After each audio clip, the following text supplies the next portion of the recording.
Today's young Australians are in danger of being the first generation in memory to have lower living standards than their parents, according to a new Grattan Institute report.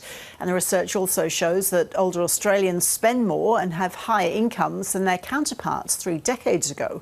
But wealth for younger Australians has hardly changed. Here's Danielle Wood from the Grattan Institute explaining what's behind this gap. Look, there's a few things. The largest component is wealth. If we look over the past 15 years, we've seen older households have really grown their wealth quite significantly, partly because of superannuation, but largely because of the house price boom, whereas younger Australians' wealth has really stagnated over that time. And more recently, there's also a story about incomes. So we've had wage stagnation in this country for about 5 years now. That particularly hurts young people, when they're entering the job market for the first time. They might normally expect to see, quite an increase in their salary in the first decade in the workforce, but because they've entered when wages have been stagnant, they've been particularly hit by that low wages growth. So older Australians now are just lucky enough to have benefited from a different economic and financial landscape to the preceding generation. Yeah, that's right. So there's an element of just economic good luck in all of this. If you owned a house before the house price boom, you've done very well. For young people, it's hard to get into the market. There's some demographic good luck in there. The baby boom generation is a big generation.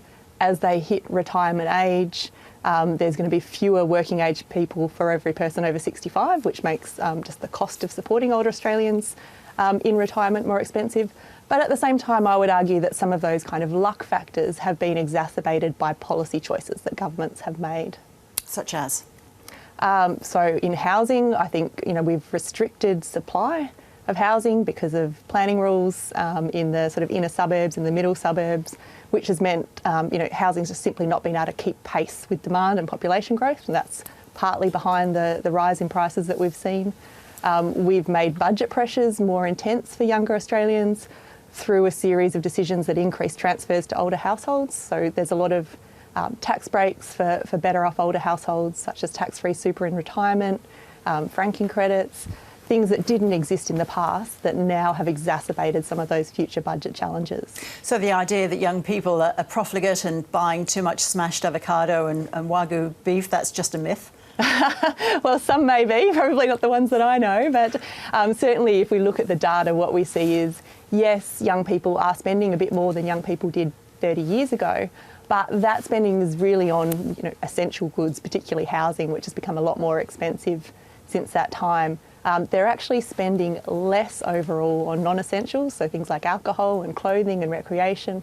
That spending has gone down. So this doesn't look like it's about young people's spending habits. This is more about broader shifts in the economy. But won't young people eventually get the money from the older generation in the form of inheritance? Yes, for some people that will make a huge difference. What we've looked at some data around inheritances. The most common time to receive an inheritance is between 50 and 59.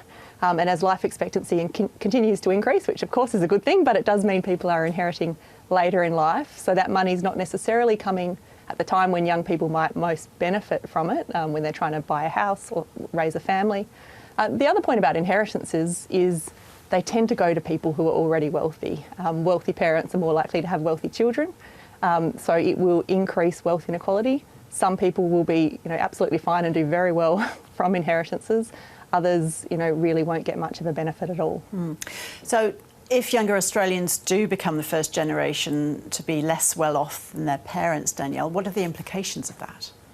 Look, I think the implications are that it just becomes harder to get ahead on your hard work. So we're not saying this has already happened, but there are certainly early signs that this is emerging, and we've actually seen it in places like the US and the UK. So your circumstances in life become more about who your parents are than how hard you've worked.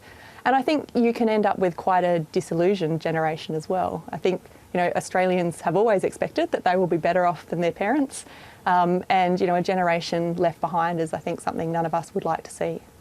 Danielle Wood, thank you. Thanks, Ros.